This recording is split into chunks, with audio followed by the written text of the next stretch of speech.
നിങ്ങളിൽ പലരും എപ്പോഴെങ്കിലും ചോദിച്ച ചോദ്യമാണ് എന്താണ് സ്റ്റോക്ക് മാർക്കറ്റ്. അതുപോലെ തന്നെ എന്താണ് ട്രേഡിംഗ്, എന്തുകൊണ്ടാണ് ട്രേഡിംഗ് മറ്റ് ഇൻവെസ്റ്റ്മെന്റുകൾ വെച്ച് നിൽക്കുന്നത് എന്ന ചോദ്യങ്ങളുടെ ഉത്തരമാണ് ഈ വീഡിയോ.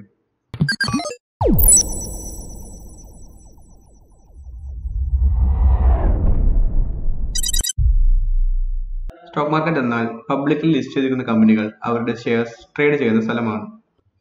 പ്രൈമറി മാർക്കറ്റിൽ കമ്പനികളുടെ ഷെയർസ് ഇനീഷ്യൽ പബ്ലിക് ഓഫറിംഗ് വഴി ജനറൽ പബ്ലിക്കുകളിലേക്ക് എത്തിക്കുന്നു. ഇതുവഴി കമ്പനിയുടെ ഫണ്ട് റേസിനും സഹായിക്കുന്നു. സെക്കൻഡറി മാർക്കറ്റ് അഥവാ സ്റ്റോക്ക് എക്സ്ചേഞ്ചസുകൾ NSE, BSE ഇവിടെയാണ് ഇൻവെസ്റ്റേഴ്സ് പരസ്പരം ഷെയർസ് സെൽ ചെയ്യുന്നത്. ഈ ഡെയിലി സെൽ ആൻഡ് ബൈയിലൂടെയാണ് ഫ്ലക്ച്വേഷൻസ് ഉണ്ടാകുന്നത്. നമ്മളിൽ ഭൂരിഭാഗം പേരും ഒരു ഷെയർ വാങ്ങുന്നത് അത് 5 to 10 years ഹോൾഡ് ചെയ്ത് അതിൽ നിന്ന് ഒരു ബിഗ് റിട്ടേൺ പ്രതീക്ഷിച്ചാണ്. ഇതിനെ ഒരു ഇൻവെസ്റ്റ്മെന്റ് എന്ന രീതിയിലാണ് എല്ലാവരും കാണുന്നത്. ഇൻവെസ്റ്റ്മെന്റ് എന്ന് പറയുമ്പോൾ തന്നെ ഓർമ്മ വരുന്നത് Mutual fund investments are subject to market risks. Read all scheme-related documents carefully. Stock market and mutual funds R basic routines.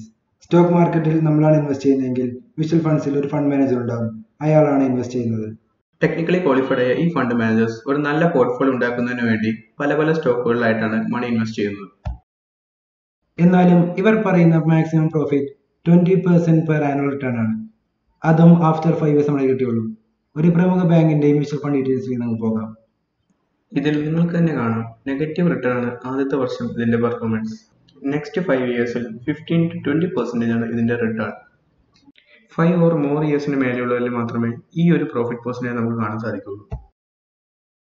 FD and mutual ഫണ്ട്സിന്റെ പ്രോഫിറ്റ് പെർസെന്റേജ് നമുക്ക് കമ്പയർ ചെയ്യാം.